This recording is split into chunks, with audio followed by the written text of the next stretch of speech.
Supreme Court Justice Elijah Johnson winced as Officer Ryan Sullivan slammed him against his Mercedes, blood trickling from where the handcuffs bit his wrists. "You uppity old black man driving a fancy car. Who'd you steal it from?" Sullivan sneered, pressing his knee into the 72-year-old judge's back. Bystanders filmed in horror as Johnson, still in his suit from a speaking engagement, was dragged to the patrol car, his Harvard Law cufflinks scraping the pavement. Johnson remained eerily calm, choosing not to reveal his identity. Nobody realized this routine traffic stop would expose a nationwide network of corruption and hate that would shake America's justice system to its core. Is justice truly blind, or does it see all too clearly the color of one's skin? Before we dive into this shocking story, let me know where you're watching from in the comments. If you believe in equal justice under law for all Americans regardless of their race or status, hit that like button and subscribe now, because tomorrow's special episode reveals exactly how racially biased policing is systematically protected at the highest levels of our government. 72-year-old Supreme Court Justice Elijah Johnson had driven this route countless times, but today the familiar road felt different, thick with nostalgia as he made his way back to Millfield. 18 months into his tenure as the newest justice on the nation's highest court, Johnson rarely found time to visit his hometown.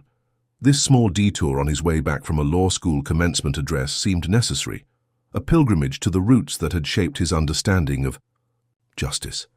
As his Mercedes glided down Maple Street, memories flooded back. The segregated water fountains that once stood in the town square, the whites-only sign that hung in the window of Donovan's diner, the bench near the courthouse where his father taught him to keep his eyes down when white folks walked by. "Look at how far we've come," Johnson murmured to himself, adjusting his rearview mirror. "And how far we still have to go." He hadn't noticed the police cruiser that had been following him for the past 10 minutes. Officer Ryan Sullivan, recently promoted to chief despite being only 35, had spotted the luxury sedan with out-of-state plates and immediately become suspicious. Sullivan prided himself on knowing everyone in Millfield, especially those who could afford such vehicles. This stranger didn't belong. Sullivan followed at a distance, looking for any reason to initiate a stop. When Johnson signaled a lane change, Sullivan seized his opportunity, flashing his lights and hitting the siren. Johnson noticed the flashing lights in his mirror and felt that familiar flutter of anxiety that even his Harvard education and lifetime achievements couldn't quite extinguish. He carefully pulled to the side of the road, positioning his hands at 10 and 2 on the steering wheel where they would be visible. He took a deep breath, preparing for the interaction with practiced composure. As Sullivan approached, Johnson rolled down his window and spoke with measured politeness. "Good morning, officer. Have I done something wrong?" Sullivan leaned down, taking in the elderly black man in an expensive suit, the leather interior of the Mercedes, and the gold watch on Johnson's wrist. His expression hardened. "License and registration," he demanded, without acknowledging Johnson's question. Johnson reached slowly toward the glove compartment. "I'm going to get my registration from the glove box, and then my license from my wallet," he narrated, a habit developed over decades of traffic stops. Sullivan watched with naked skepticism as Johnson handed over his documentation. The officer studied the license with a sneer. "Elijah Johnson? And you expect me to believe this is your car?" "Yes, officer. The vehicle is registered in my name. Is there a problem?" Johnson maintained his composure, though his heart rate had accelerated. Sullivan looked from the license to Johnson and back again. "This says you're from D.C. What business do you have in Millfield?" "I grew up here," Johnson explained. "Just visiting my old neighborhood." Sullivan's radio crackled, but he ignored it, still staring at Johnson's license. "This doesn't look right to me. Step out of the vehicle, sir." Johnson's decades as a judge had taught him to recognize the thin line between lawful and unlawful requests. "Officer, I don't understand. I've provided proper identification. Unless you're detaining me for a specific violation, I'm not required to exit my vehicle." Sullivan's face flushed. "I said get out of the car now." His hand moved to his holster. "I believe you're driving a stolen vehicle. Out, now." Johnson knew that arguing further would only escalate the situation. With deliberate slowness, he unbuckled his seatbelt and opened the door. As he stepped out, Sullivan grabbed his arm roughly and spun him against the car. "Hands on the hood, spread your legs." Passers-by had begun to slow down. A woman across the street took out her phone and began recording. "Is this really necessary, officer?" Johnson asked, his voice still calm despite the humiliation burning through him. "You old black folks think you can just drive around in fancy cars, nobody asking questions," Sullivan muttered, patting Johnson down with unnecessary roughness. "Who'd you steal this from, your boss? Or did your drug-dealing grandson let you borrow it?" Johnson stood perfectly still, his face impassive despite the slurs. "I've committed no crime, officer. The car is mine, purchased legally 3 years ago." "Shut up!" Sullivan grabbed Johnson's wrists and wrenched them behind his back. The handcuffs snapped closed with brutal tightness, cutting into Johnson's skin. The gathered crowd gasped as Sullivan forced the elderly man to the ground, his knee pressing into Johnson's back.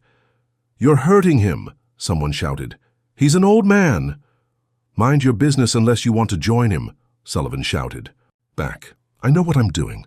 Johnson felt his cheek press against the hot asphalt, the indignity of the moment searing into his memory, alongside countless other injustices he'd witnessed or experienced.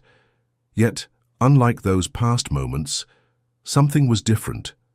This time, he had the power to turn this humiliation into meaningful change. As Sullivan hauled him to his feet and marched him toward the police car, Johnson made a decision. He would not identify himself as a Supreme Court justice. Not yet.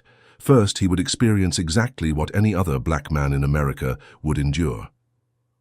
History repeats itself, he thought, as the police car door closed behind him, sealing him in darkness. But this time I'm watching from the inside. The holding cell at the Millfield police station smelled of bleach and desperation. Justice Johnson sat on the hard metal bench, his wrists still throbbing from the overly tight handcuffs. When Officer Sullivan had brought him in, Johnson had declined his right to an immediate phone call. "I'd like to wait," he said simply, a response that clearly irritated Sullivan. "Suit yourself, old man. Might be a long wait." Now, alone in the cell, Johnson methodically observed his surroundings. The scratched plexiglass, the worn floor tiles, the cameras in the corners. After 30 minutes, a younger officer approached, glancing nervously between his clipboard and Johnson. "Sir, I need to process your paperwork," Officer Peterson said, his voice dropping to a near whisper. "You look familiar. Have we met before?" Johnson maintained his neutral expression. "I don't believe so." Peterson's eyes widened with sudden recognition. "Wait, aren't you Justice Johnson from the Supreme Court?" Johnson held his gaze steadily. "I'd prefer not to discuss my identity right now." Peterson looked panicked, glancing over his shoulder toward the main office. "Sir, if you're who I think you are, this is a huge mistake. Let me get Chief Sullivan." "I'd rather you didn't," Johnson said calmly. "I'm interested in seeing how your system treats an anonymous black citizen." Peterson hesitated, clearly torn between protocol and the dawning horror that they might have a Supreme Court justice in their holding cell. Before he could decide, Sullivan strode back in. "Peterson, what's taking so long with the booking?" Peterson jumped slightly. "Sir, I think we might have made a miss—" "Don't let these people fool you," Sullivan interrupted. "They'll say anything. To get out of trouble. This one claims he owns a $100,000 Mercedes." Peterson tried again. "Chief, I really think we should verify his identity more thoroughly. He looks like a car thief who resisted arrest," Sullivan cut in. "Book him for identity fraud, resisting arrest and obstructing justice." Johnson observed the interaction silently, noting how quickly Peterson wilted under Sullivan's authority. Meanwhile, outside the station walls, the video of his arrest was spreading rapidly across social media. Judge Down was trending nationally, though most posters didn't yet realize who the elderly black man in the video actually was. At the Supreme Court, clerks were beginning to worry when Justice Johnson didn't arrive for his scheduled afternoon meeting. Calls to his cell phone went straight to voicemail. His phone was currently sitting in a plastic property bag at the Millfield police station. Back in the holding cell, Johnson had now been waiting for over 5 hours. He had been denied water twice and had not been given the heart medication he normally took with lunch. Officer Peterson returned, looking increasingly uncomfortable. "Sir, I really think you should tell Chief Sullivan who you are." Johnson shook his head. "I'm waiting to see how your system treats an ordinary citizen without special privileges. So far it's been educational." Peterson lowered his voice even further. "He's building a case against you, says you presented false identification and were belligerent during arrest." "Were you present during my arrest, Officer Peterson?" "No." "Sir? Then you only have Officer Sullivan's account to rely on." "There's video, sir. It's all over the internet." Johnson nodded. "Good. The truth will speak for itself." Sullivan returned, standing outside the cell with arms crossed. "Your fancy fake ID isn't fooling anyone. We ran the plates on that Mercedes. Registered to an E. Johnson in Washington, D.C. But you're not him, are you?" Johnson met his gaze. "I am exactly who my identification says I am." Sullivan sneered. "A Supreme Court Justice, please. You expect me to believe one of the most powerful men in America just happened to drive through my town, and I just happened to pull him over? I wasn't born yesterday." "No," Johnson agreed. "You were born into a system that has taught you to see me as less than I am based solely on the color of my skin." Sullivan's face darkened. "You'll regret playing games with me. I've dealt with con artists before." He turned to Peterson. "No. Phone calls for this one. Let him sit and think about his situation." By this time, Elena Johnson, the justice's daughter and a formidable attorney in her own right, had seen the viral video. Her blood ran cold as she recognized her father being forced to the ground. She immediately called the Supreme Court security detail and was already driving toward Millfield, her hands white-knuckled on the steering wheel. Sheriff Marcus Davis of the county had also called the station, requesting information about the arrest that was lighting up social media. Sullivan had curtly informed him it was a routine arrest for identity fraud and ended the call. In his cell, Johnson's chest had begun to tighten, the familiar warning signs of cardiac stress. Without his medication, he was at risk for a serious episode, yet he remained resolute in his decision. This was the experience of countless Black Americans, denied medication, denied dignity, denied the presumption of innocence. If he revealed his identity now, he would never truly understand what happened to those without his power and privilege. Have you ever witnessed someone in authority automatically assume the worst about a person based solely on their appearance? Comment number 1 if you've seen how quickly respect vanishes when someone doesn't fit the expected profile for their possessions or position. Like this video if you believe our justice system should treat everyone with equal dignity regardless of race or status. Subscribe to follow more stories that expose the gap between American ideals and American reality. The critical question remains, when a Supreme Court justice can be treated this way while anonymous, what hope do ordinary citizens have when facing a system that sees guilt in the color of their skin before innocence in the content of their character? Elena Johnson raced down the highway toward Millfield, her legal training battling with filial panic. Her father, one of the most brilliant legal minds in America, was being held in a small-town jail cell. The viral video had shown Officer Sullivan forcing him to the ground, using language that made her blood boil. As she dialed the Millfield Police Department for the 3rd time, she was again rebuffed. "No visitors until processing is complete," the desk sergeant informed her. "But he's my father," Elena protested. "He's 72 years old and needs heart medication." "Ma'am, we have dozens of people claiming connections to this individual. Until we verify his identity, no visitors." Elena ended the call and immediately dialed her contact at the Supreme Court. "This is an emergency," she told the Chief Justice's assistant. "Justice Johnson has been wrongfully arrested in Millfield. I need the Chief Justice to intervene immediately." Meanwhile, at the police station, Officer Peterson had made a discovery that sent him into a panic. While processing Johnson's personal effects, he had found an official Supreme Court identification card tucked into a separate compartment of the justice's wallet. Peterson stared at the card, then at the security camera footage of the holding cell where Johnson sat calmly, despite his obvious discomfort. "Oh my God," Peterson whispered. immediately taking the ID to his superior officer, bypassing Sullivan and going straight to Lieutenant Rivera. "Sir, you need to see this right away." Rivera examined the ID, his face draining of color. "Are you absolutely certain this is the man in cell 3? When Peterson confirmed, Rivera immediately called Mayor Jennifer Reynolds. The mayor had just stepped out of a city council meeting when her phone rang. The news left her momentarily speechless. The Supreme Court Justice? In our jail? Her second call was from the White House itself, an aide to the president inquiring about the situation in Millfield. Reynolds promised immediate action and headed straight to the police station.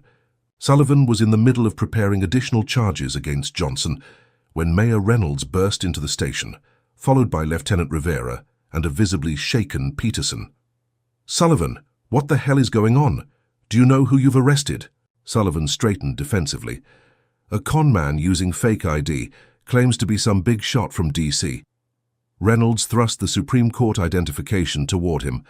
"That con man is Justice Elijah Johnson of the United States Supreme Court. You've arrested one of the 9 most powerful judges in the country." Sullivan stared at the ID, then shook his head stubbornly. "It's a fake. Has to be. Why would a Supreme Court justice be driving through Millfield alone?"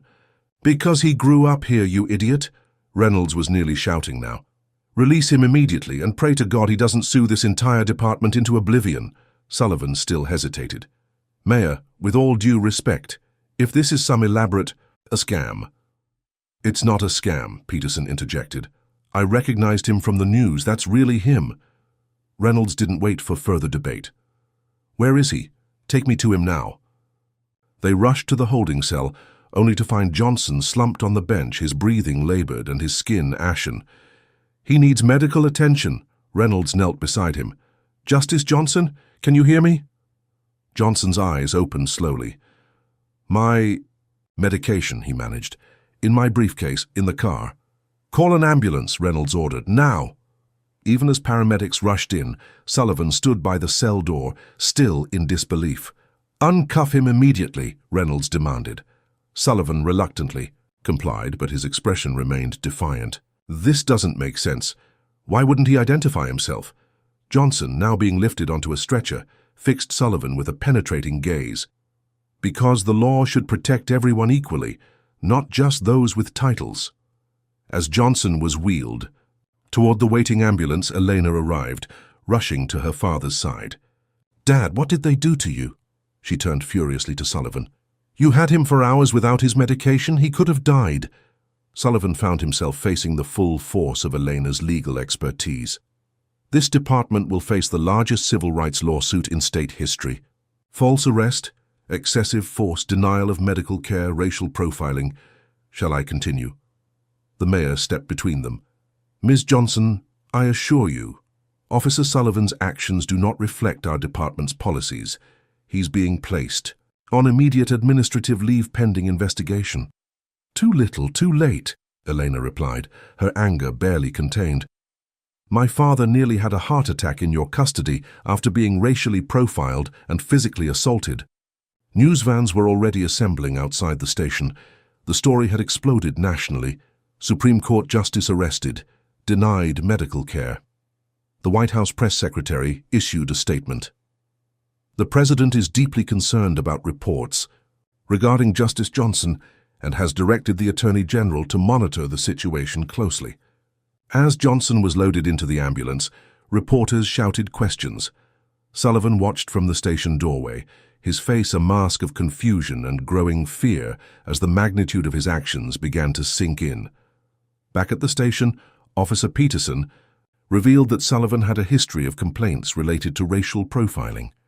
3 internal investigations had been conducted over the past 2 years, all quietly resolved without disciplinary action. "He targets luxury cars with black drivers," Peterson explained to Mayor Reynolds. "Everyone knows it, but nobody says anything."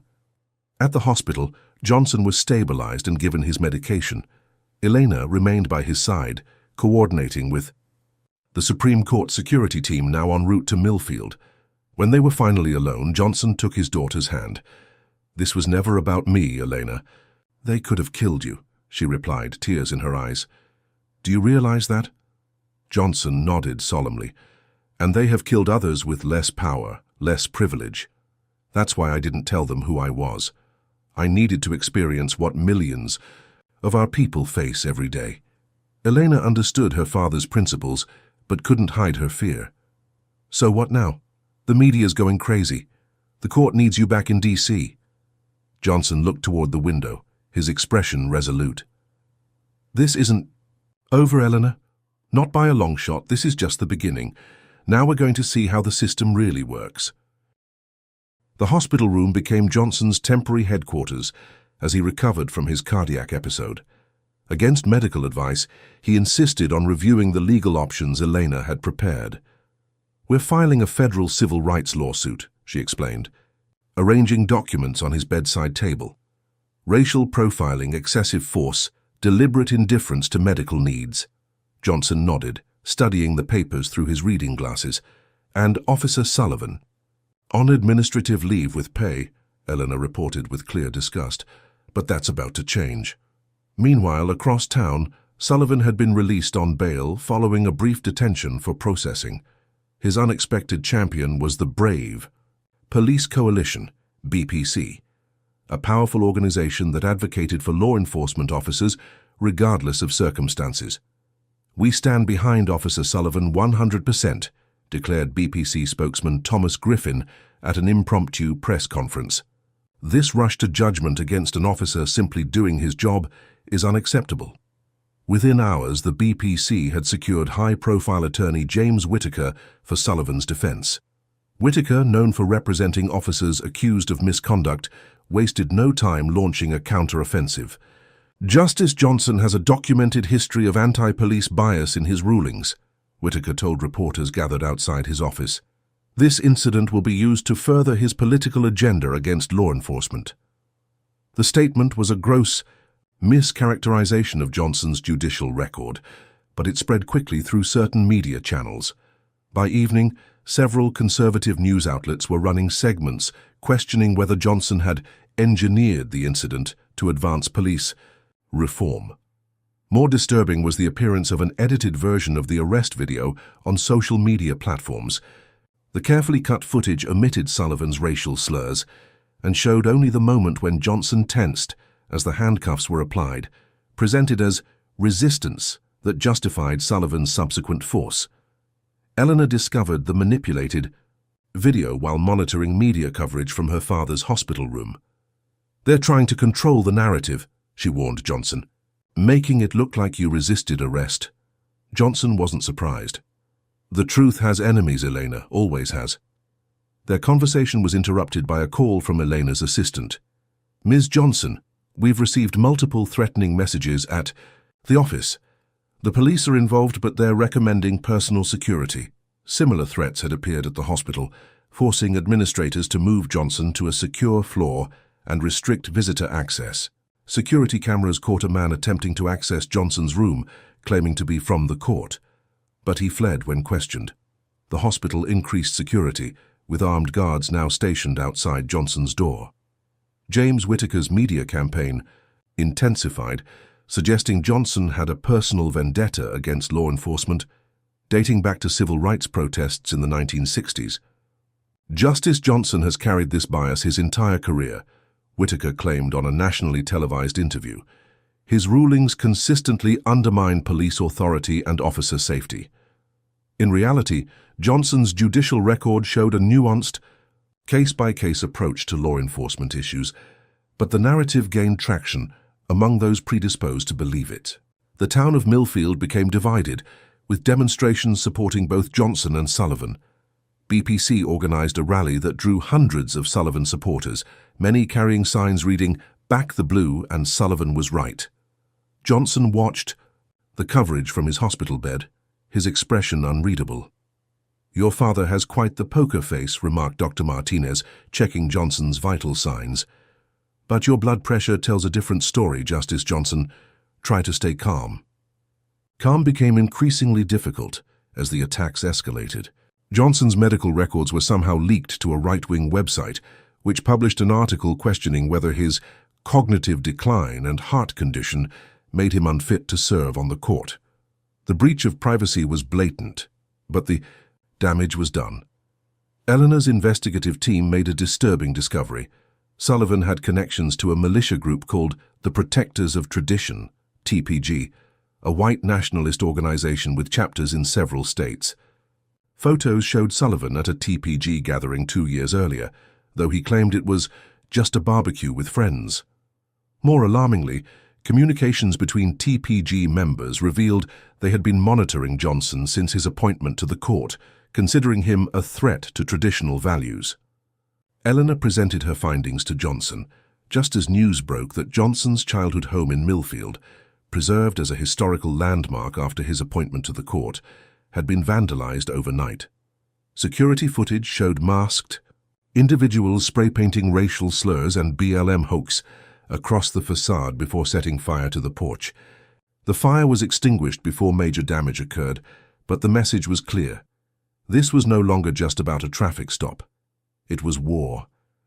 Have you noticed how quickly the narrative shifts when powerful institutions feel threatened? Comment. Number 1, if you've seen how racial incidents get reframed as misunderstandings once the public starts paying attention. Like this video if you believe everyone deserves equal protection under the law, regardless of whether they're a Supreme Court justice or an ordinary citizen. Subscribe to follow this investigation into how deep the roots of prejudice run in our justice system. The crucial question remains, in a country where even the guardians of our Constitution face racial profiling, how can we trust that justice is truly blind rather than blinded by bias? Johnson was discharged from the hospital against medical advice, determined not to let his health issues distract from the larger battle.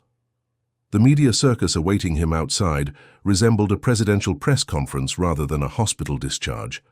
Justice Johnson, will you recuse yourself from police cases now? Did you intentionally withhold your identity during arrest? Do you believe this was racially motivated? Elena deftly guided her father through the crowd to their waiting SUV, now accompanied by Supreme Court security personnel. No comments at this time, she repeated firmly. They checked into the Millfield Grand Hotel, under enhanced security, but privacy proved impossible. Paparazzi camped in the lobby, and hotel staff leaked their room number, resulting in constant phone calls until the line was disconnected. Meanwhile, Officer Sullivan had become a conservative media darling. His exclusive interview on Fox News portrayed him as a dedicated officer, being persecuted for doing his job. "I approached the vehicle as I would any other," Sullivan explained to sympathetic host Tucker Carlton. "The driver was evasive, provided what I believed was fraudulent identification, and refused to comply with standard procedures." When Carlton asked if he would have acted differently had he known Johnson's identity, Sullivan's response was carefully rehearsed. "Of course I would have shown appropriate respect for Justice Johnson's position, but in that moment I was responding to suspicious behavior, not a person's race." The interview generated massive support for Sullivan.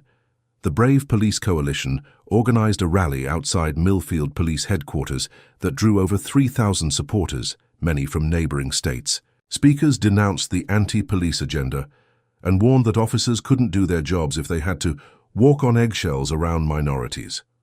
Social media analysis revealed thousands of bot accounts amplifying pro-Sullivan hashtags like "A Stand with Sullivan" and "Protect Our Police," creating the impression of overwhelming public support. Eleanor's investigative team traced many of these accounts to serve as associated with known extremist groups, including the Protectors of Tradition. TPG isn't just a local militia, explained cybersecurity expert Marcus Williams, whom Elena had hired. They're a sophisticated network with connections to police departments across multiple states. Sullivan isn't an isolated actor, he's part of a system. This assessment was reinforced when Officer Peterson, who had identified Johnson at the station, reached out to Elena through secure channels. Having transferred to a neighboring department after receiving threats, Peterson provided internal communications, showing Sullivan had a documented pattern of targeting minority drivers. "He calls it phishing," Peterson explained. "Pulls over expensive cars with black drivers, hoping to find something, drugs, outstanding warrants, anything. The department knows about it but does nothing. The case attracted presidential attention. During a press briefing, the White House press secretary announced, "The President has directed the Department of Justice to investigate this incident as a potential civil rights violation. No American, regardless of position, should face discrimination from those sworn to protect and serve." This announcement enraged Sullivan's supporters. The BPC launched an aggressive campaign to discredit Johnson, hiring researchers to scrutinize every ruling he had ever made. They compiled a dossier of his decisions involving law enforcement, cherry-picking quotes, and removing context to paint him as pathologically anti-police. After days of relentless media speculation, Johnson decided to break his silence. He agreed to an exclusive interview with CNN's Anderson Cooper, conducted from his hotel suite in Millfield. "I chose not to identify myself immediately," Johnson explained, his voice steady despite his still weakened condition, "because I wanted to experience what millions of Americans experience daily, the reality of being black in America when encountering law enforcement." Cooper pressed him on whether this constituted deception. Johnson's response was measured but powerful. "The law doesn't require any citizen to volunteer their importance or status when detained. The Constitution protects everyone equally, not just those with titles or power." The interview garnered the highest ratings in CNN's history, with Johnson's calm dignity in stark contrast to the increasingly frantic attacks from Sullivan's supporters. Particularly moving was Johnson's description of sitting in the cell, denied medication, watching officers who refused to believe his identity despite clear evidence. "In that moment, I wasn't a Supreme Court justice. I was just another black man presumed guilty until proven innocent, or in this case, presumed to be lying simply because of the color of my skin." The day after the interview aired, Chief Justice Robert Menendez issued a formal statement. "While we respect Justice Johnson's personal experience, the integrity of the court requires impartiality. We have asked Justice Johnson to recuse himself from upcoming cases involving police conduct to avoid any appearance of bias." Johnson received this statement with visible disappointment, but no surprise. When Elena argued that he should fight the recusal request, Johnson merely shook his head. "They're missing the point, Elena. This isn't about me being biased against police. It's about recognizing that our justice system already has bias built into it." The recusal request created division within the court itself. Two liberal justices privately expressed support for Johnson, while the conservative bloc remained silent. Legal scholars debated whether personal experience of discrimination constituted grounds for recusal, with opinions splitting largely along political lines. As these debates raged, Elena made a disturbing discovery. The BPC wasn't just defending Sullivan documents, showed they were part of a coordinated effort to undermine progressive justices on the court. Sullivan was merely a convenient vehicle for a larger agenda. "Dad," she said, showing him the evidence, "this isn't about a traffic stop anymore. It's about controlling the Supreme Court itself." The Millfield County Courthouse stood imposing against the morning sky as attorneys, journalists, and demonstrators gathered for the preliminary hearing. Johnson's civil lawsuit against Sullivan and the Millfield Police Department had become the focal point of a national conversation about race, power, and justice. Inside Courtroom 3, Judge Thomas Richardson presided with a stern demeanor. At 65, Richardson had a reputation for strict constructionist views and deference to law enforcement. Elena had researched him thoroughly and was concerned about his impartiality, but had found no legal grounds for requesting recusal. Sullivan sat at the defense table alongside James Whitaker, both in immaculate suits projecting confidence. Sullivan maintained the steady gaze of someone who believed completely in his own righteousness. Johnson entered with Elena and their legal team, his dignity palpable despite the lingering physical weakness from his ordeal. The gallery fell silent as he moved to his seat, many seeing in person for the first time the man whose wrongful arrest had dominated headlines for weeks. Judge Richardson opened the proceedings with a pointed reminder: this court will focus solely on the legal matters at hand, not the media circus surrounding them. Whitaker's opening statement framed Sullivan as a dedicated officer following established protocols. Officer Sullivan observed suspicious behavior and responded according to his training. At no point did he act with racial animus or excessive force. Justice Johnson's failure to clearly identify himself created confusion that any reasonable officer would have handled similarly. Eleanor delivered a powerful counter-narrative, methodically outlining how Sullivan had violated multiple departmental policies and constitutional protections. The evidence will show Officer Sullivan has a documented pattern of targeting black drivers of luxury vehicles. In Justice Johnson's case, he escalated a routine stop into a physical detention without cause, used racial slurs, denied necessary medication, and continued this mistreatment even after evidence of Justice Johnson's identity was presented. During a brief recess, Eleanor received disturbing news. Her investigative team had discovered that Judge Richardson and defense attorney Whitaker were more than passing acquaintances. They had been classmates at the same law school and maintained social connections through a conservative legal society. This relationship hadn't been disclosed to the court. "We should motion for recusal," her associate whispered. "This is a clear conflict of interest." Eleanor weighed the options quickly. "Let's gather more evidence first." Richardson could claim, "It's just a professional acquaintance." The hearing resumed with Officer Peterson taking the stand. As the officer who had recognized Johnson at the station, his testimony was crucial. Peterson described Sullivan's history of targeting minority drivers and his refusal to verify Johnson's identity properly. He called it fishing expeditions, stopping black drivers in nice cars hoping to find something wrong. Whitaker's cross-examination was vicious. "Officer Peterson, isn't it true you were passed over for promotion 3 times under Chief Sullivan's leadership? Isn't this testimony merely retaliation for your professional disappointments?" Peterson remained firm. "I'm testifying because what happened to Justice Johnson wasn't a mistake or a misunderstanding. It was consistent with a pattern I've observed for years." As Peterson stepped down, a court officer approached Johnson and whispered urgently in his ear. Johnson's expression remained impassive, but he immediately wrote a note to Elena. She read it and paled. Johnson's Washington, D.C. home had been broken into. The intruders had targeted his home office, where he kept documents related to upcoming Supreme Court cases. The FBI had been notified and was treating it as a potential national security breach. Elena whispered to Johnson, "We should request a recess." He shook his head slightly.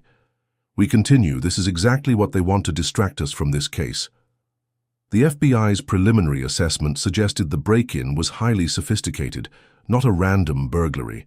Sensitive documents regarding an upcoming case on qualified immunity for police officers appeared to be the target. This raised alarming questions about connections between Sullivan's supporters and the broader attack on Johnson. The hearing continued with Sullivan taking the stand. Under Whitaker's friendly questioning, he portrayed himself as a dedicated officer who had made a reasonable mistake. "In my 15 years of service, I've learned to identify suspicious behavior. Justice Johnson's responses seemed evasive, and the vehicle didn't match the profile of our typical elderly residents." When Elena's turn for cross-examination came, she was methodical and relentless.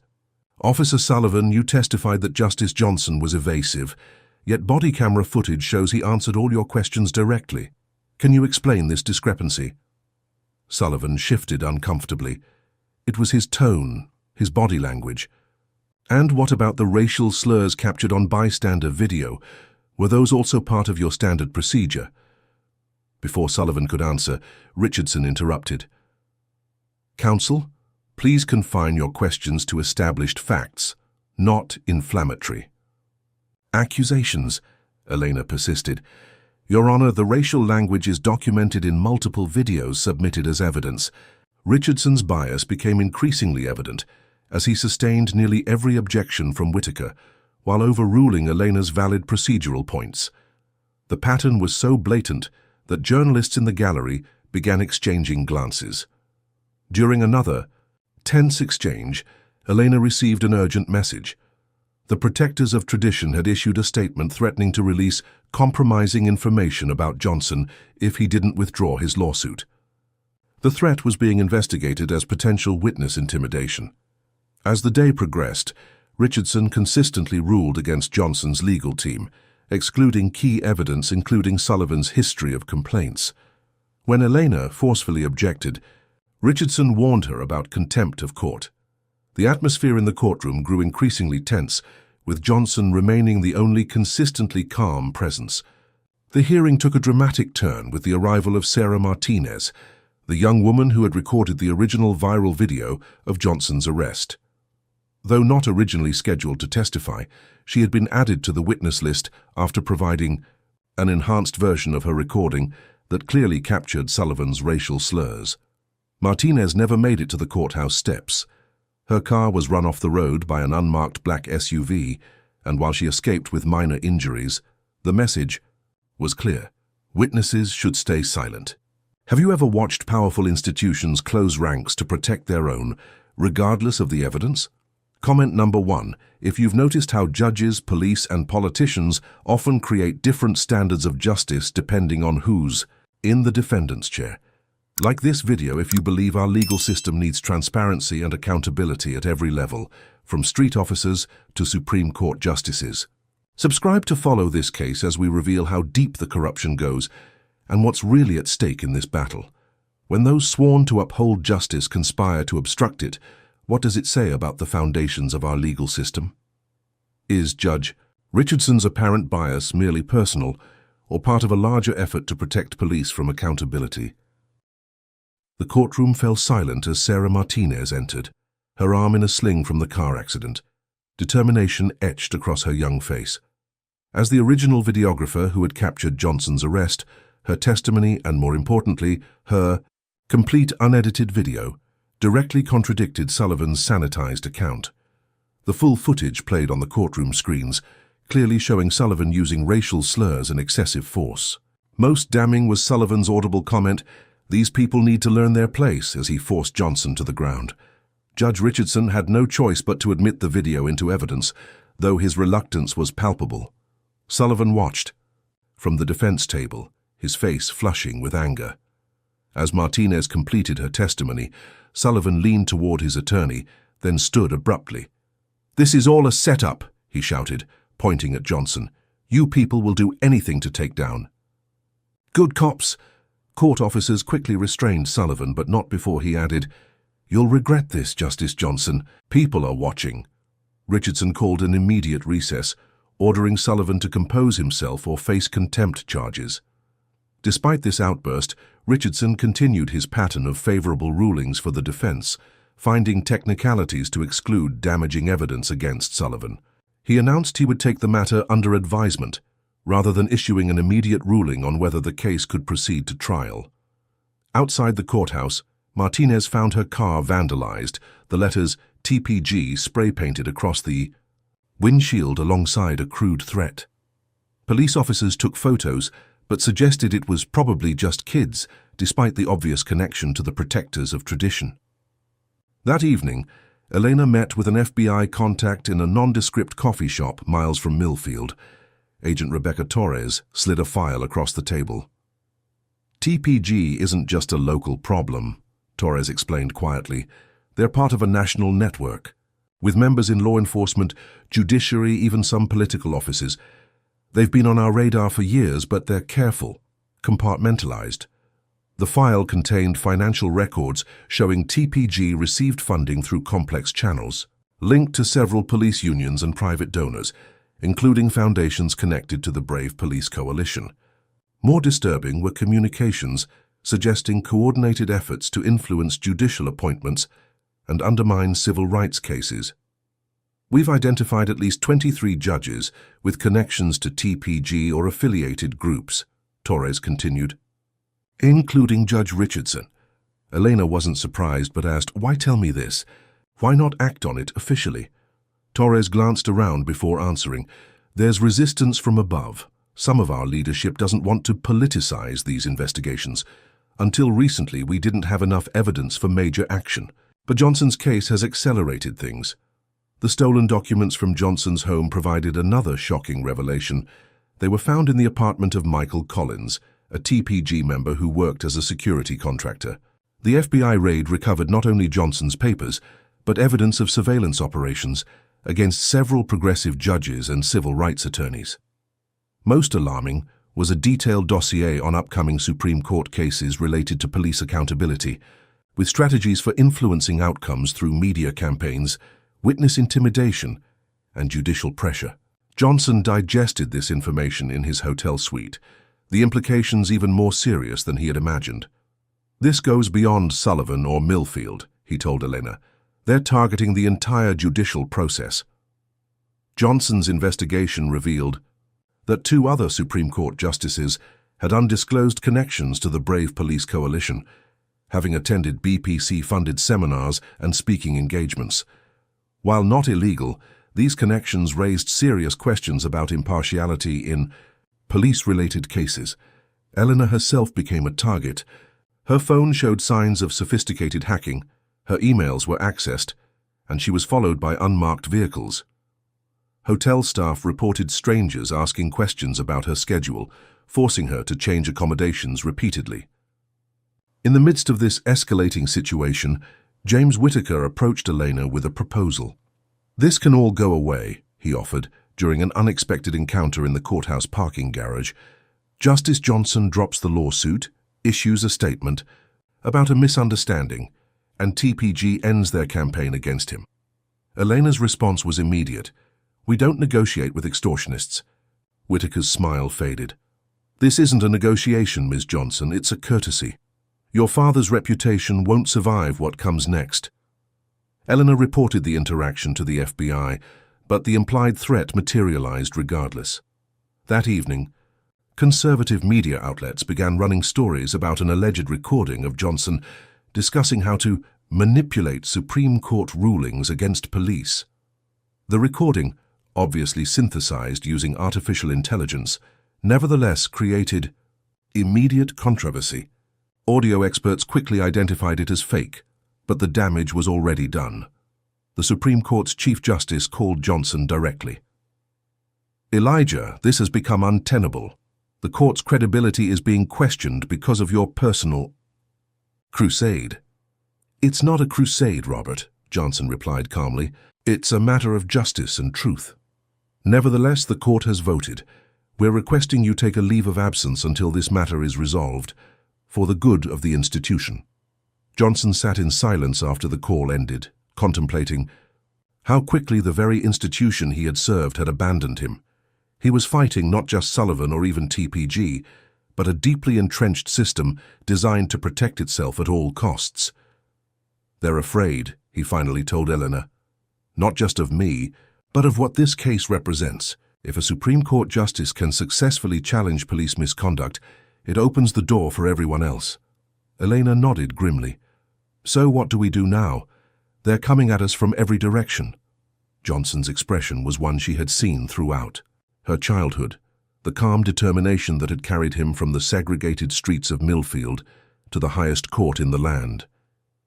"We find more allies," he said simply, "because there's one thing I've learned in 72 years of fighting for justice.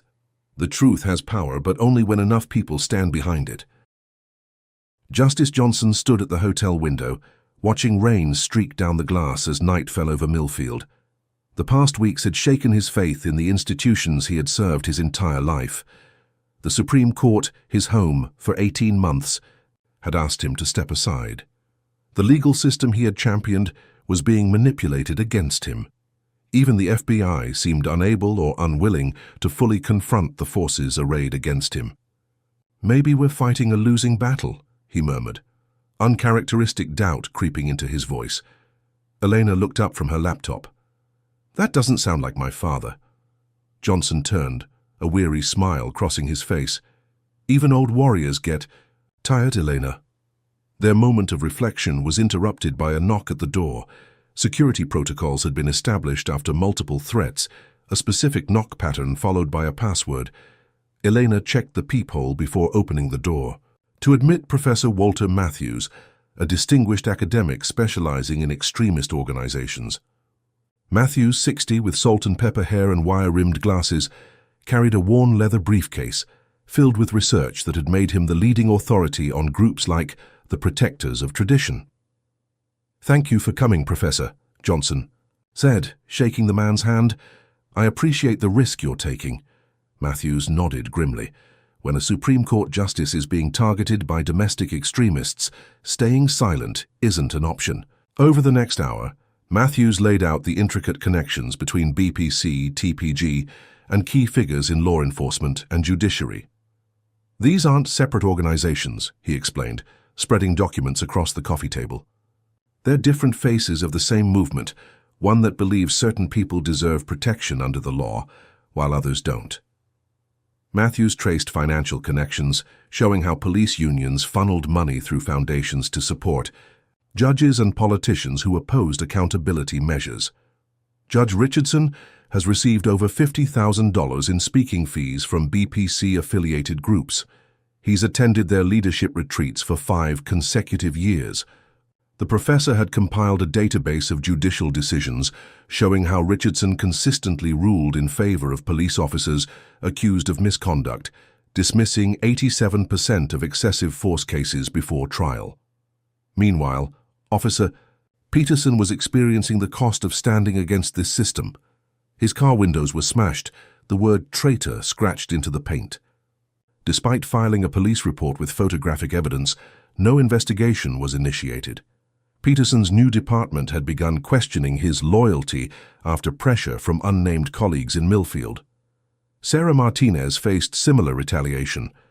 The local hardware store where she worked suddenly terminated her employment, citing downsizing despite hiring 2 new employees the same week. When she applied elsewhere, potential employers mysteriously lost interest after checking her references. Johnson arranged financial support for both through anonymous channels, recognizing their courage came with real consequences. The pressure campaign extended to Johnson's allies in Washington. 2 senators who had publicly supported him reported unusual audit requests from regulatory agencies. A federal judge who had clerked for Johnson years earlier found his nomination to an appeals court indefinitely delayed without explanation. Sullivan, meanwhile, was beginning to recognize his role as a pawn in a larger game. After his courtroom outburst, BPC representatives had counseled him in ways that left him uncomfortable. He overheard conversations suggesting his case was merely a vehicle for advancing broader agendas about judicial control and police immunity. When Sullivan expressed concerns about some of the tactics being employed, a BPC attorney had recorded the conversation without his knowledge. Sullivan now found himself effectively blackmailed into compliance, threatened with release of statements that would alienate his supporters. Eleanor made a bold move, approaching Sullivan directly while he ate alone at a local diner. "Officer Sullivan," she said, sliding into the booth across from him, "we need to talk." Sullivan glanced around nervously. "I'm not supposed to speak. With you." "My attorneys aren't working for you," Elena finished. "They're working for BPC, and BPC is working for people who see you as expendable." Sullivan's expression confirmed her suspicion. "I don't know what you're talking about." "I think you do. I think you're realizing you've been used to advance an agenda that goes far beyond a traffic stop in Millfield." Sullivan stared at his coffee. "What do you want?"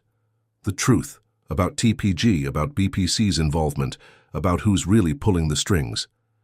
Sullivan shook his head. "You don't understand what these people are capable of." "Actually, I do. That's why I'm here." Sullivan hesitated, then reached into his pocket and slid a business card across the table. "I can't help you, but maybe he can."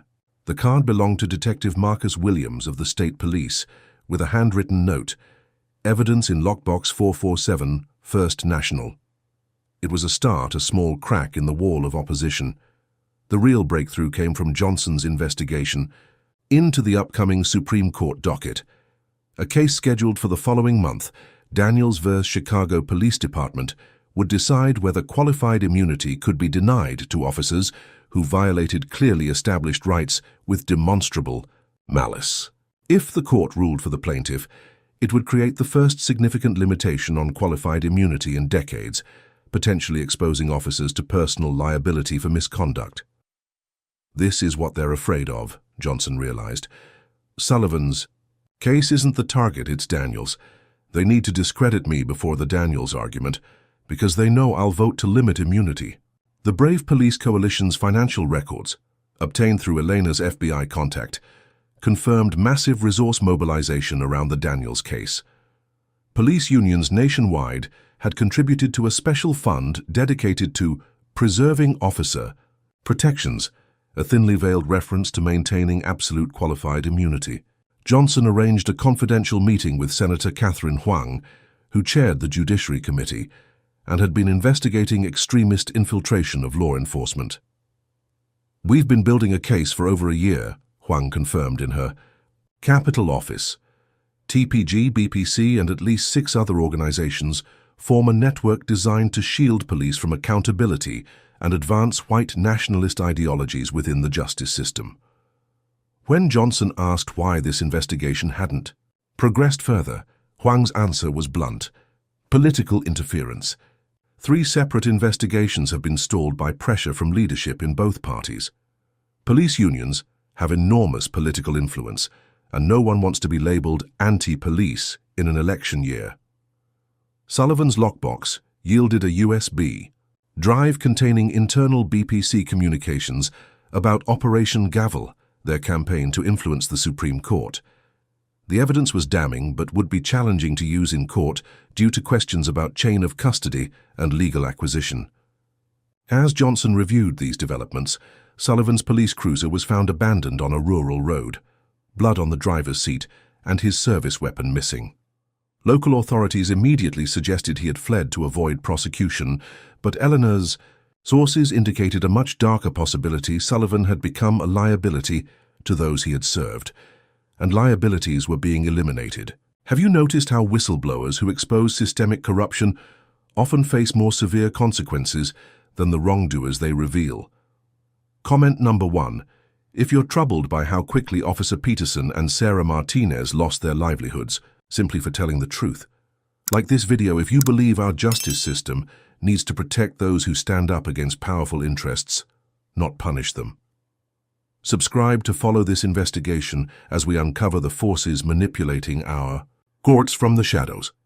The critical question remains: if organizations like TPG and BPC can target a Supreme Court justice with impunity, what chance do ordinary citizens have when seeking justice against corrupt institutions? And as Sullivan's mysterious disappearance suggests, how dangerous is it to break ranks with those who believe they're above the law? A thunderstorm rolled over Millfield as Justice Johnson stood at a podium facing a wall of cameras, microphones, and restless reporters. This press conference, hastily organized outside the county courthouse, represented a calculated risk. "For weeks I have pursued justice through proper channels," Johnson began, his voice strong despite his recent health challenges. "Today, I am taking this matter directly to the American people. The attack against me was never about a traffic stop.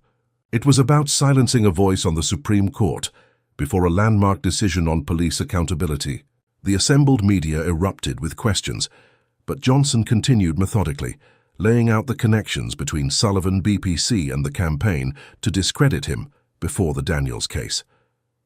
As he spoke, the Brave Police Coalition responded with an immediate counter-narrative, releasing breaking news that Johnson was under investigation for judicial corruption.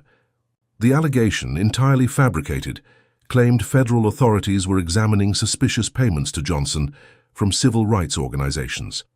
Major networks interrupted their coverage of Johnson's press conference to report these allegations, creating precisely the confusion BPC had intended. While Johnson continued his public stand, Sullivan lay unconscious in a rural hospital registered under a false name. His accident had been anything but 2 men had forced him off the road, beaten him severely, and left him for dead in a drainage ditch. A passing farmer had discovered him and called for help, but Sullivan remained in critical condition, unable to communicate what he knew about BPC and TPG.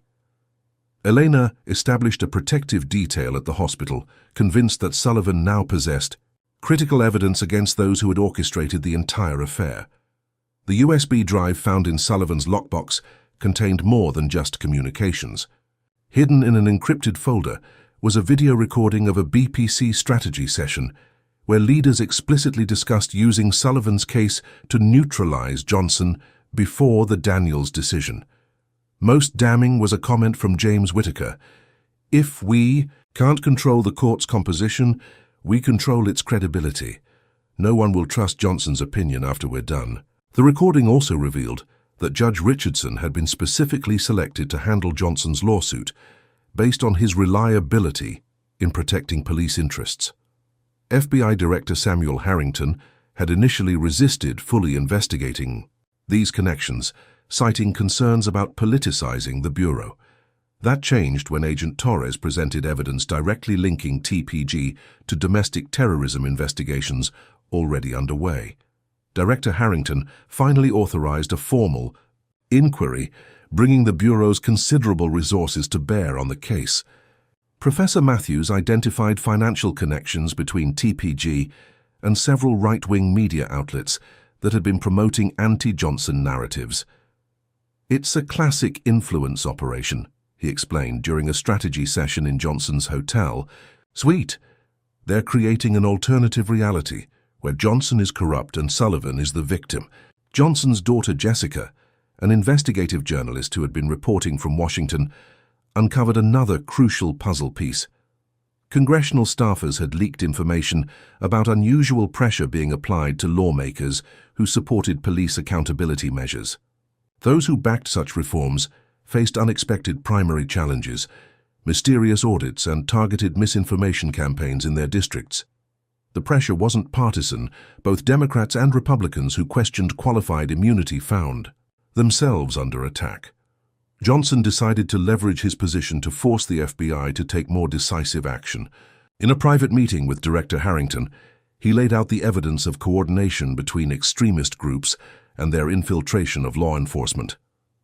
"If the Bureau won't investigate this properly," Johnson warned, "I'll have no choice but to make these findings public in my judicial opinions." Harrington, recognizing the constitutional crisis this would trigger, finally committed full resources to the investigation. The expanded investigation quickly bore fruit. TPG's encrypted communications revealed they had infiltrated police departments in 27 states, with members strategically placed in internal affairs divisions to protect fellow members. Their long-term strategy explicitly aimed to undermine civil rights enforcement and establish legal protections for proactive policing, a euphemism for racial profiling and aggressive tactics in minority communities. Sullivan's condition stabilized, enough for him to provide a brief statement, confirming he had been attacked after expressing doubts about BPC's tactics. "They said they owned me," he whispered to Eleanor during a brief period of consciousness. "Said no one would believe me if I turned against them now." His hospital room was placed under 24-hour guard after an unauthorized person with fake medical credentials attempted to access his floor. Judge Richardson's connections to BPC went deeper than initially suspected. Financial records obtained through subpoena showed he had received over $200,000 in consulting fees from foundations controlled by BPC leadership. More troubling, he had participated in closed-door sessions advising police unions on how to select judges favorable to their interests. When confronted with this evidence, Richardson refused to recuse himself, but found himself under investigation by the Judicial Ethics Committee. The FBI finally moved against the network, executing simultaneous search warrants at BPC offices and the homes of TPG leaders. The evidence collected painted a disturbing picture of a years-long conspiracy to undermine civil rights enforcement and judicial independence. Whittaker disappeared the night before he was scheduled to be questioned, emptying his bank accounts and abandoning his office. Border Patrol was alerted, but his whereabouts remained unknown. Outside the courthouse, BPC organized increasingly angry demonstrations, with some protesters openly carrying weapons and shouting threats against Johnson and his supporters. Counter-protesters gathered in equal numbers, creating a volatile situation. That required National Guard assistance to maintain order. Martinez, still recovering from her accident, received FBI protection after providing additional evidence from other Sullivan traffic stops showing a clear pattern of racial profiling. Her testimony corroborated accounts from 5 other victims who had previously been afraid to come forward. As pressure mounted, Chief Justice Menendez called Johnson back to Washington for an emergency conference. "This has gone far beyond a traffic incident," Menendez said gravely. "The integrity of the court itself is at stake." Justice Johnson returned to Washington amid extraordinary security measures. His motorcade from Andrews Air Force Base to the Supreme Court resembled a presidential movement, with helicopter surveillance and armed vehicles leading and following. His armored SUV. Outside the court, dueling demonstrations had established semi-permanent encampments. BPC supporters on one side chanted, "Stand with Sullivan," while civil rights advocates on the other displayed placards reading, "Justice for Johnson" and "No one above the law." The marble halls of the Supreme Court, usually a sanctuary of hushed reverence, now hummed with tension as Johnson made his way to the private conference room. All 8 of his colleagues waited, their expressions revealing the strain of recent weeks. Chief Justice Menendez spoke first.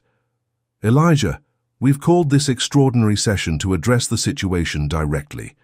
This has gone beyond a personal matter. It now threatens the court's functioning." Justice William Harrington, one of the court's most conservative members, didn't wait for pleasantries. "You need to recuse yourself from Daniels. Your personal experience has compromised your objectivity." "On the contrary," Johnson replied calmly, "my experience has informed my understanding, not compromised it." Justice Catherine Chen, a moderate, looked troubled. "The appearance of impartiality matters as much as impartiality itself, Elijah. Fair or not, your involvement in this lawsuit creates the perception of bias." Johnson studied his colleagues' faces. "Would you ask a female justice to recuse herself from gender discrimination cases because she's experienced sexism? Would you ask Justice Mendoza to step aside from immigration cases because of his family history? Experience isn't bias, it's context." The debate grew heated as justices divided along ideological lines. Conservative members insisted Johnson's lawsuit created an untenable conflict of interest. Liberal justices argued that forced recusal would set a dangerous precedent, allowing targeted harassment to remove justices from consequential cases. The Chief Justice attempted to broker compromise. "What if you postponed your personal lawsuit until after we decide Daniels? That might address the immediate concerns." Johnson shook his head. "With respect, that would send a terrible message that those with power can escape accountability by creating delays and complications." As their closed-door session continued, news leaked about the internal discord, further inflaming public debate. Outside, TPG organized an armed demonstration that law enforcement struggled to contain. The National Guard was deployed to maintain a buffer between opposing groups as tensions escalated. Eleanor, meanwhile, had uncovered disturbing communications suggesting plans for violence on the day of the Daniels oral arguments.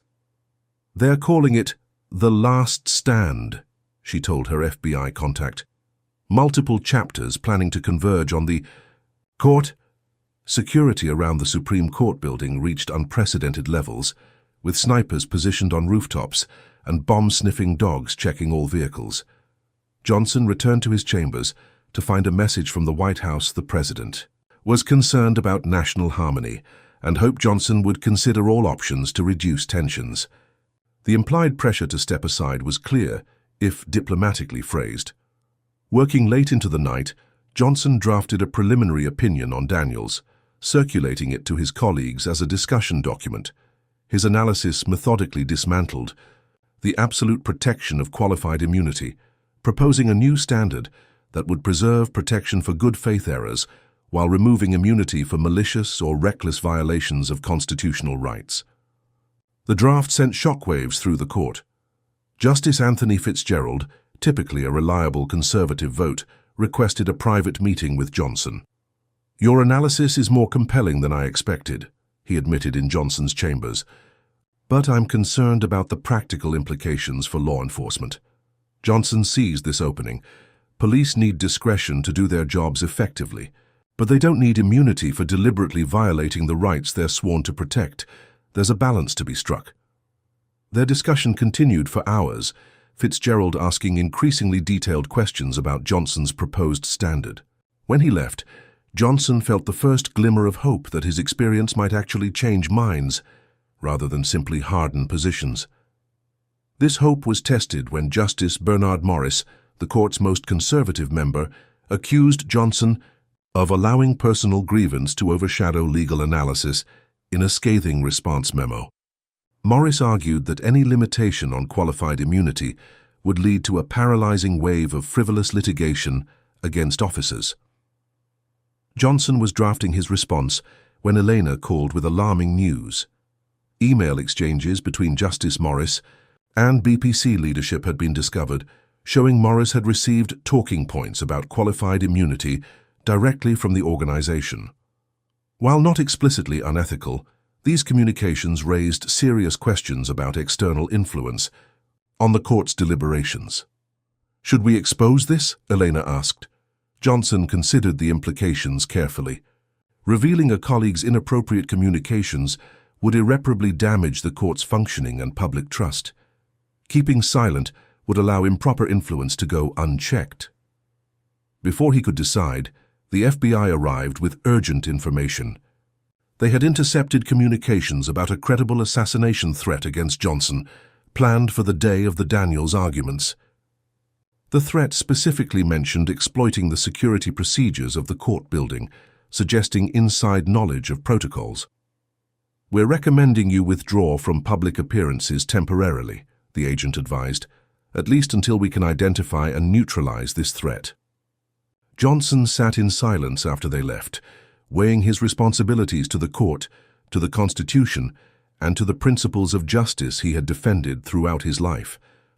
The easy path would be to step aside, wait for the danger to pass, preserve institutional harmony. The harder path carried real risk, not just to his career but to his life. As midnight approached, Johnson made his decision and began to write. The morning of the Daniels versus Chicago Police Department arguments dawned, with a Capitol transformed into a security zone. Barricades extended for blocks around the Supreme Court, with tactical teams positioned at strategic intervals and counter-sniper, units scanning rooftops. Johnson's armored vehicle approached through a cleared route, part of a motorcade designed to obscure which vehicle actually contained the justice. Inside the court, additional security screenings had been implemented, delaying the usual processes but ensuring no unauthorized weapons entered the building. The justices gathered in their robing room, the traditional handshakes notably tenser than usual. Justice Morris avoided Johnson's eyes, while others offered encouraging nods or whispered good wishes. Chief Justice Menendez pulled Johnson aside. "The marshal has briefed me on the threats. Are you certain about proceeding?" Johnson straightened his robe. "The day we allow threats to dictate our function is the day we surrender judicial independence." As they prepared to enter the courtroom, breaking news flashed across the small television kept in the robbing room. Officer Sullivan had regained consciousness and was giving a statement to federal prosecutors. The implications hung in the air.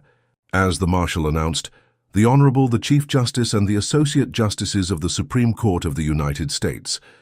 The courtroom rose in unison as the 9 justices entered and took their seats on the bench. The gravity of the moment was palpable. This case would not only determine the future of qualified immunity, but had become inextricably linked to Johnson's personal ordeal and the broader questions of race, justice, and accountability in America. Oral arguments began with counsel for Daniels, the family of a black teenager killed by Chicago police during a mistaken raid. Their argument was precise.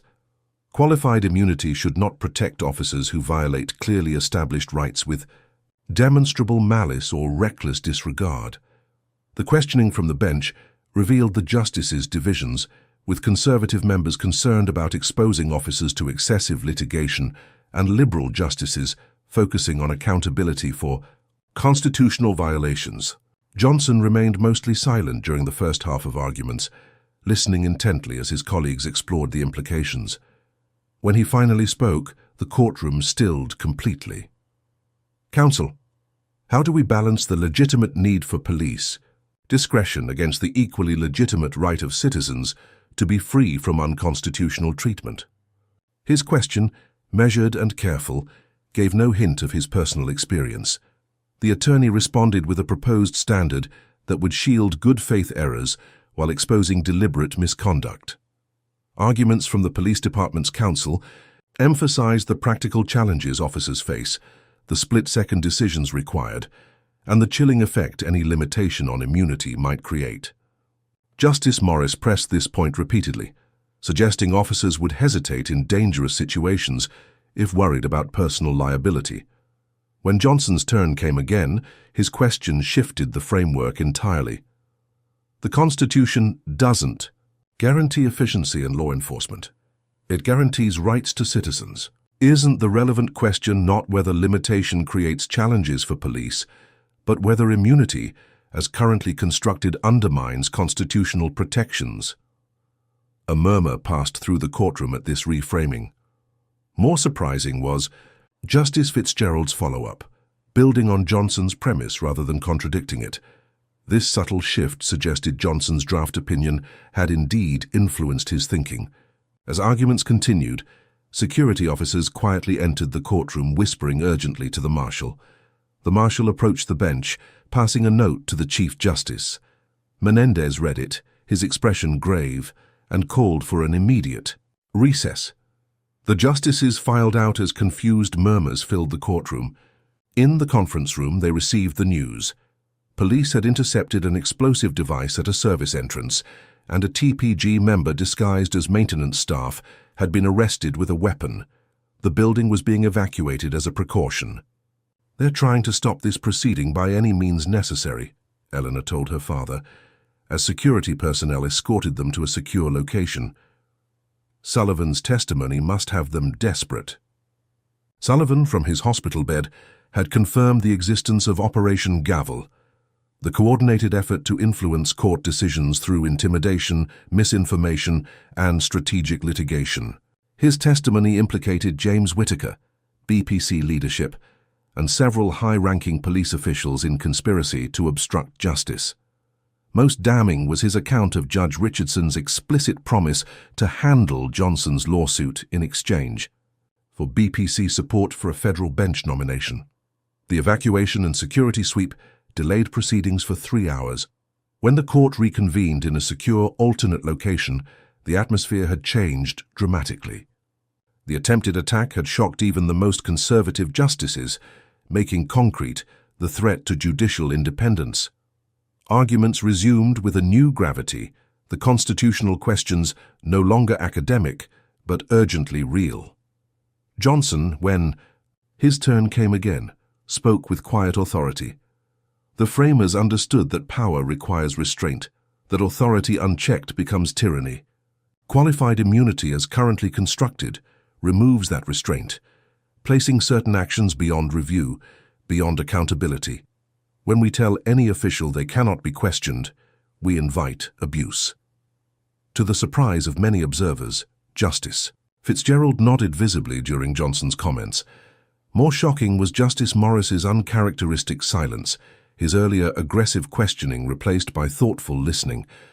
When arguments concluded, the justices retired to their conference room for preliminary discussions. Traditionally, these post-argument conferences allowed each justice to indicate their tentative position before formal opinions were drafted.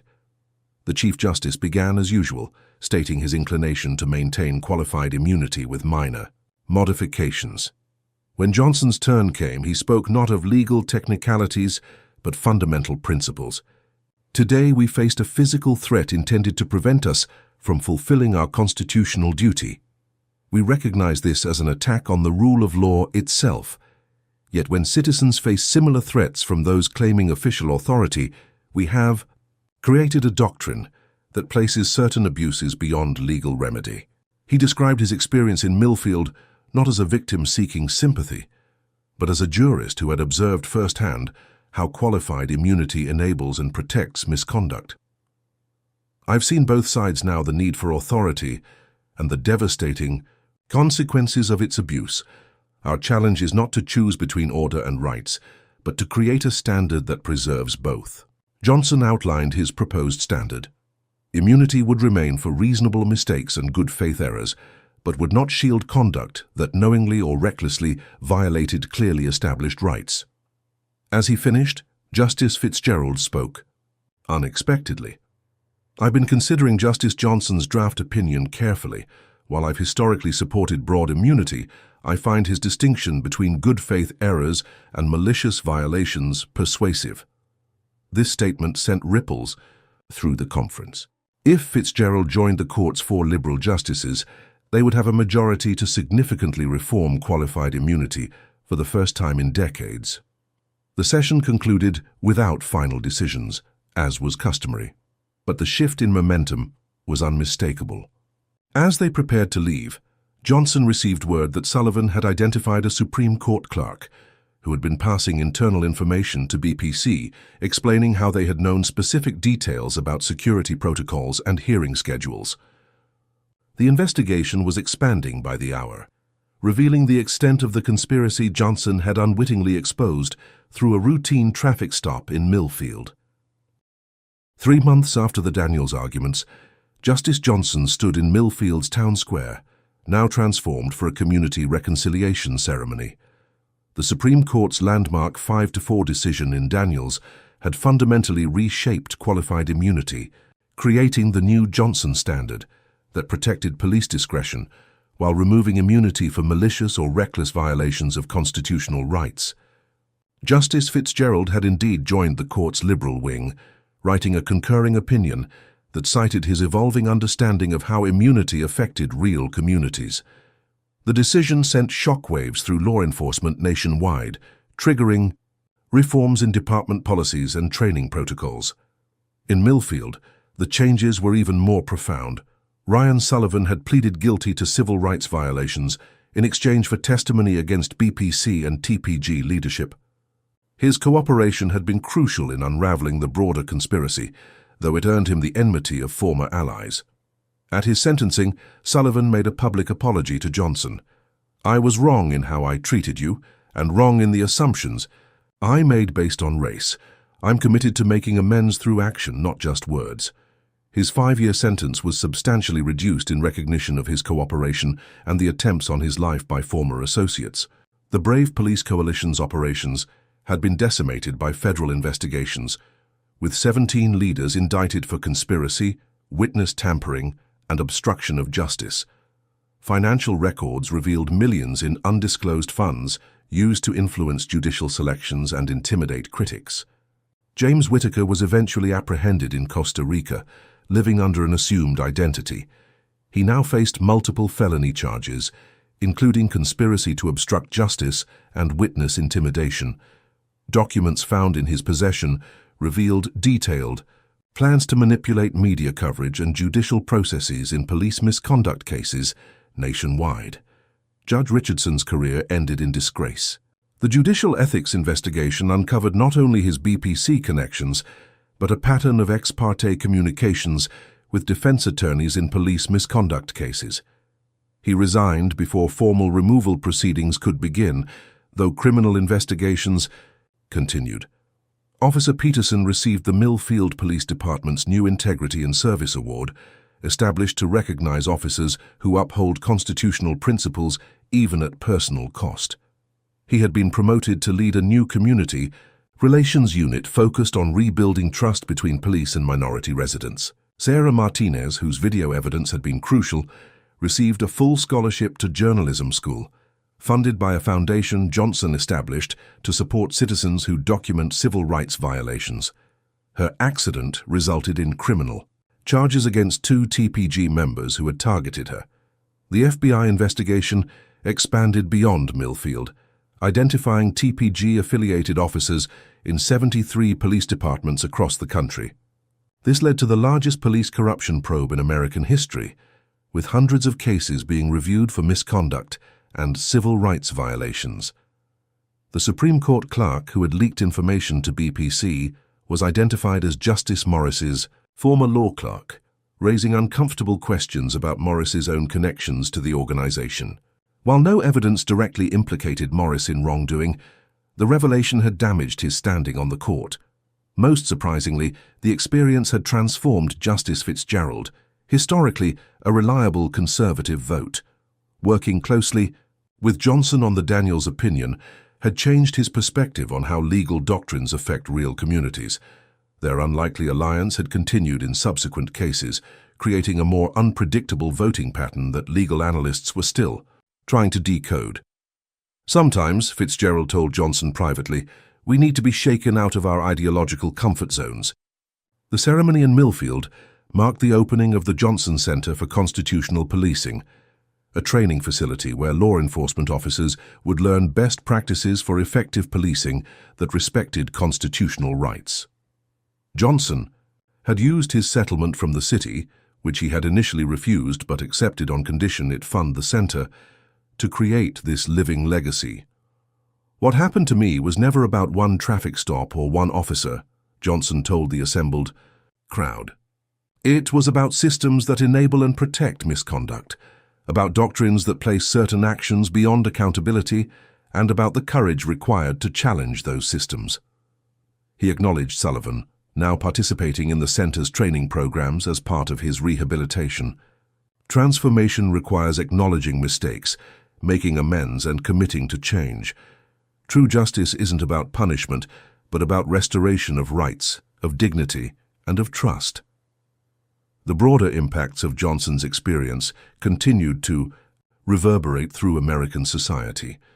His candid public discussions about racial profiling had sparked a national conversation about how race influences perceptions of suspicion and criminality. Police academies nationwide had incorporated the Millfield incident into their training on bias and constitutional rights. Perhaps most significantly, the Daniels decision had created a pathway for victims of police misconduct to seek remedies, previously blocked by qualified immunity. Within 6 months, courts across the country had applied the new standard in dozens of cases, allowing legitimate claims to proceed while still dismissing frivolous lawsuits. The Supreme Court itself had emerged stronger from the crisis. The exposure of external influence attempts had led to enhanced ethics guidelines and transparency measures. The justices, having witnessed how vulnerable their institution was to manipulation, had recommitted to safeguarding its independence. Justice Morris, chastened by his clerk's betrayal, had become more receptive to Johnson's perspectives, creating unexpected opportunities for consensus on previously divisive issues. As the ceremony concluded, Johnson spotted a young black officer helping an elderly white woman navigate the crowd. The officer's respectful demeanor, the woman's appreciative smile, the natural human connection between them, these were small moments, but they represented the possibility of change, of a society moving, however slowly and imperfectly, toward its highest ideals. The arc of the moral universe is long, Johnson had often quoted, but it bends toward justice. Standing in the town where he had once been forced to drink from segregated water fountains, now honored as both a Supreme Court justice and a catalyst for national reform, Elijah Johnson allowed himself to believe that the arc was indeed bending not naturally or inevitably, but through the deliberate efforts of those committed to justice in its truest form. Justice Johnson's harrowing journey reveals how racial bias can permeate even our most sacred institutions. The case demonstrates that no one, regardless of education, achievement, or status, is immune from prejudice when viewed solely through the lens of race. More troublingly, it exposes how systems designed to protect power can rapidly mobilize against those who challenge the status quo. But the story also illuminates paths forward, the courage of individuals like Peterson and Martinez, who risk everything for truth, the capacity for transformation seen in Sullivan and Fitzgerald, and the necessity of examining legal doctrines not just in theory, but through their real-world impact on human lives. Perhaps most importantly, Johnson's decision to temporarily surrender his privilege by withholding his identity allowed him to experience what millions face daily, creating empathy that ultimately transformed policy. True justice requires not just impartial rules, but decision-makers who understand how those rules affect the full spectrum of citizens they serve. Has this story changed how you view the intersection of race, power, and justice in America? Comment below with your thoughts on whether even the highest positions of authority truly shield people of color from discrimination. Have you ever witnessed someone being treated differently, based on their appearance rather than their character or credentials? If Justice Johnson had immediately identified himself, do you think Officer Sullivan would have faced any consequences at all? Like this video if you believe our justice system needs leaders who understand the lived experiences of all Americans. Subscribe to follow more stories that explore how systemic change happens when courageous individuals refuse to accept injustice. Share this with someone who might not understand how privilege works. Sometimes seeing it temporarily removed is the most powerful lesson. Thank you for engaging with these difficult but necessary conversations. Remember, true progress comes not when we pretend bias doesn't exist, but when we confront it honestly and work together to create systems that truly deliver equal justice under law.